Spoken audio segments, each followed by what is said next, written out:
Thank you, Mr. Chairman, and thank you, Dr. Elmendorf, for being here today.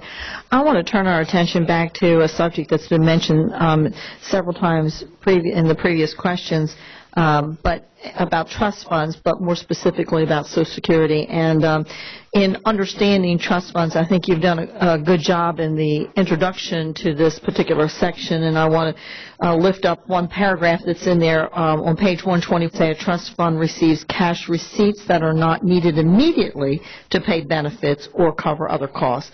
The Treasury uses the extra income to reduce the amount of new federal borrowing that is necessary to finance the government-wide deficit. And the reverse happens when revenues for a trust fund fall short of the expenses in a given year. So I think that helps us to understand a little bit more about how the trust fund works. And then I want to turn everyone's attention to page 122. And there, just above the Social Security Trust Fund statement or section, you say, without legislative action, that there are 3 trust funds are projected to be exhausted during that period, and that period you're talking about is 2013 to 2022. Social Security Disabilities, Insurance Trust Fund, Medicare Hospital Trust Fund, and the Highway Trust Fund. Now, looking at Social Security Trust Fund, we know that it is running a cash deficit, and payments are going out for benefits that exceed the Social Security payroll taxes that are coming in. And, of course, if this trend were to continue, we would need to redeem the Social Security Trust Fund's assets to make payments.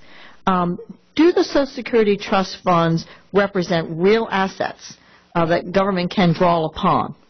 So as we say, Congresswoman, in the paragraph following the one you read, the balance in a trust fund is an asset for the individual program, but a liability for the rest of the government.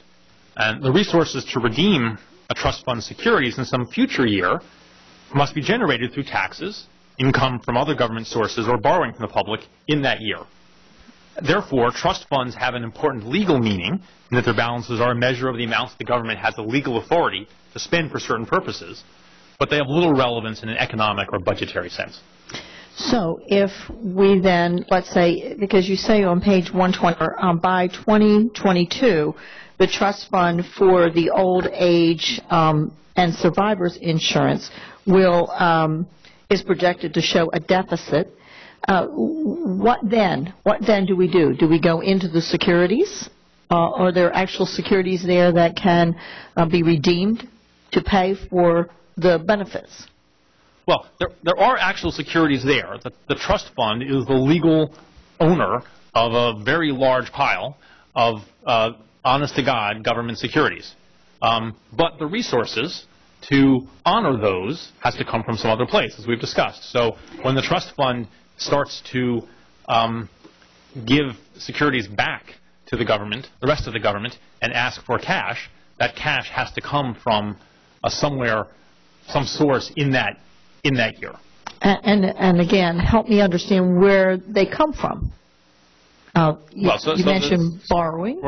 Basic sources of funds to the government on a unified basis all the time is the revenue that's collected, through taxes or fees or something else, and borrowing.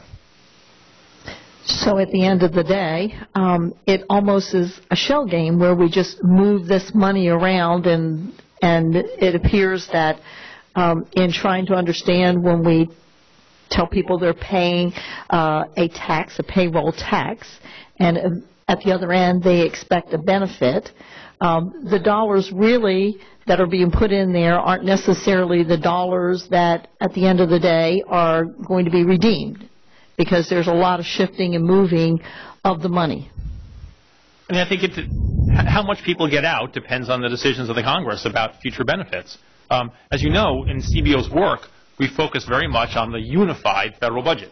Trust funds the Social Security others are accounting mechanisms, and they have a useful role, I think, as accounting mechanisms. But in our analysis of the budget situation and our projections to the future budget, we focus on the outlays for programs and the collection of money without focusing on which particular account something is being kept track of in.